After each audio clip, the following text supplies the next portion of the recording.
Rick Caruso speaking at the Grove. And I want to thank everybody for being here today, and I just want to say what we're all thinking. I love LA. We have a lot to celebrate tonight. I have a lot to be grateful for.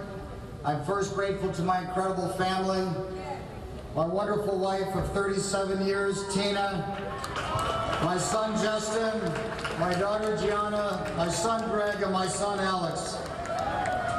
I can tell you what I've learned is when one serves, we all serve. And we are all in this together. Without their support and their love and their encouragement and their counsel, I could not have done it without you. I love each of you, and I love you all, so thank you very much. And I love all of you, my friends, who have worked so hard to get me here tonight. I'm grateful for the people that have supported our campaign, from Sweet Alice, to my pal Snoop Dogg, to Omar Rodriguez at the barbershop. Omar's terrific, to Bradley at Koreatown, and on and on. And let me tell you, one of the things I've loved about running for mayor is I've been so warmly welcomed into the Latino community, the Black community, the Filipino community, the Thai, the Korean, the Bangladesh, and on and on. It is truly one of the most wonderful feelings to be so warmly welcomed and to have this experience in my life. I feel so blessed. But let me tell you why I think this is such a great night, beyond the fact we are doing so well tonight. This is a great night because so many people have gone to the voting booth and they've sent a message. We are not helpless in the face of our problems. We will not allow this city to decline. We will no longer accept excuses. We have the power to change direction of Los Angeles, and that's the way we're voting. I frequently hear and read how divided people are, but what I found out is that people share so much in common. They're upset about the problems of homelessness. They're upset about the problems of crime, corruption, but they're also upset that our city government seems to accept these problems as if life has to be this way. What voters are saying tonight is no, it doesn't. It does not have to be this way. Now, when I started that, you go for it.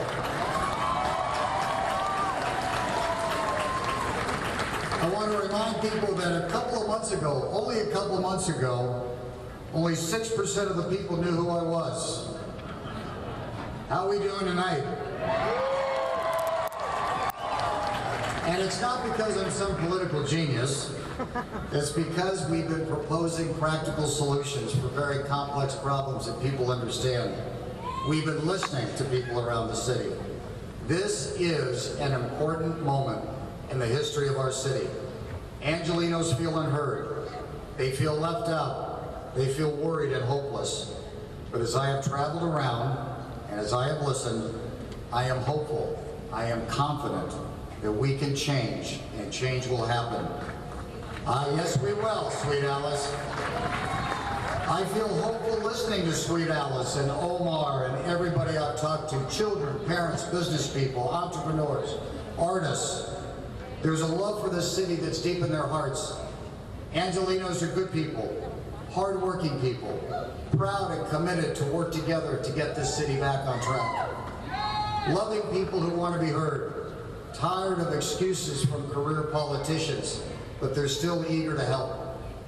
I believe in the good of our city, the strength, the courage, the hope to dream and celebrate our greatest strength, our diversity. This is what I love about this city.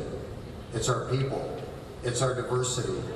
It's the fact that we have 224 languages spoken in the city of Los Angeles. That's something to celebrate. More than anything else, it's the big thing we have in common. The shared belief that anything is possible. Anything. And I believe that. So this is a great awakening. Our big, beautiful city needs our help. We are the greatest city in the most incredible nation on earth.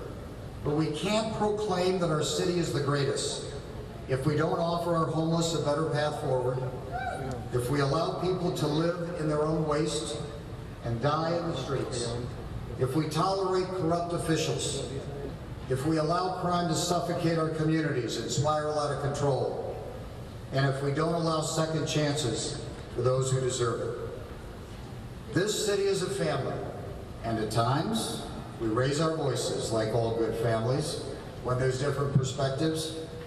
But as with all good families, we want to be united in purpose and united in hope. We want to strip away our differences and proclaim out loud what unites us, not what divides us. As I have spent the last few months campaigning, meeting Angelenos from every walk of life, every ethnicity, every lifestyle, every corner of this wonderful city, I have again realized what I've always believed but have sometimes forgotten. Angelenos just want their fair share of the American dream. Whether they arrive from some foreign land or they've been here for generations, they want to work hard. They want to provide for their families. They want to sacrifice for future generations. They want to dream big, live in peace, and reach back and bring somebody along and touch somebody's life who is in need. There is a way forward.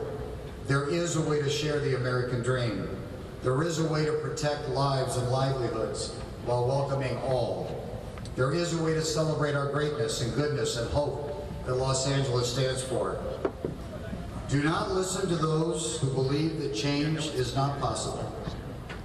In today's Wall Street Journal, and I wasn't going to do this, but after I read it this morning, I felt compelled. My competitor, Karen Bass, is quoted that under her leadership as mayor, homelessness will not be solved in 4 years. The most Angelenos can hope for, quote, is light at the end of the tunnel after 4 years. Whoa. Whoa. Well, let me respond by saying this. The light at the end of the tunnel is shining bright tonight.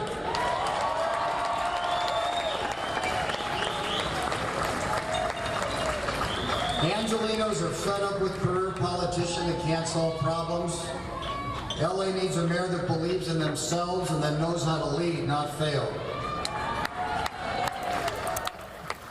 There is a clear choice in this election, which will So we've been listening to Rick Caruso. He is headed to a runoff with Karen Bass in the fall. We now know the